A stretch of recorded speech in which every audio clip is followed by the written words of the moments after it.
Without a doubt, everyone right now is confused and angry and scared. A couple months ago, COVID-19 cropped up and completely demolished our sense of normality. It has taken over our lives and completely put a stop to everyone's plans outside of their own homes. It's a scary time, and there are more people now than ever listening to social media and news stations with bated breath to see when this is all going to be over, only to find these people are brushing this off and severely underplaying the effects it's having on the public. That sense of brushing these things off is called toxic positivity. Taking an experience or experiences and completely invalidating them or outright denying them. People who do these sorts of things have the generalized idea that they should not be portraying anything negative at all whatsoever, and others should be doing the same thing. One of our most infamous leaders right now is doing just that. He is downplaying fatality numbers, spreading false information, and even talking about cures that don't work and that are taking away medicine from people who really need them, and going as far as joking about injecting yourself with household cleaning products. This is an extreme case, but people do this on a smaller scale so much more often. Especially right now, people are saying things like, everyone's so panicked for no reason, it doesn't make any sense to me, it's just like the flu. Saying things like this can be extremely harmful to a number of people, but especially to people who are in really bad home situations, because they're more likely to put themselves in risky situations to get out of these bad situations. Things like domestic violence or child abuse, or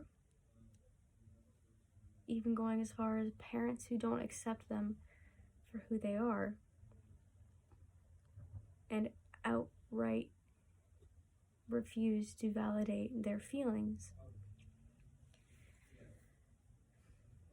Toxic positivity can be avoided by reading about things like domestic abuse or child abuse and learning the red flags and how to identify when things are happening without actually hearing it, and accepting these things as others' experiences and not denying them the validation that they really need and that they're not getting at home. Now, toxic positivity should be a term that everyone knows. Surprisingly, I myself learned this term about a month ago.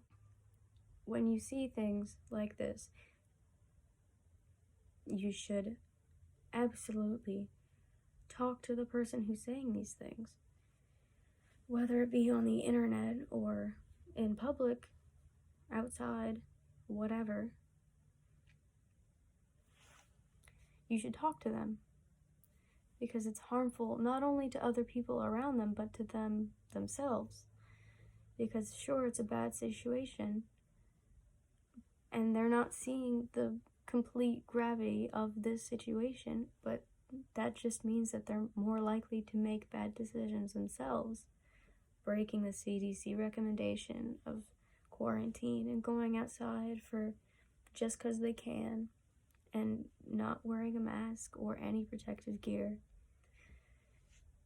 There are people in southern states that are protesting staying inside by going outside and sitting in their cars in traffic, or just blocking hospitals so ambulances can't get in. This is a result from false information and toxic positivity, because everybody is saying things aren't that bad, people start to believe that things aren't that bad. So, whenever anybody sees anything to this extent, like everyone's panicked for no reason, there is a reason. Toxic positivity should be a term that everyone knows. And I urge you to find any and all credible sources about COVID-19 and compare it with the information you find on social media and news stations. And if they don't match up or they're downplayed like it's just 2 million deaths, say something about it.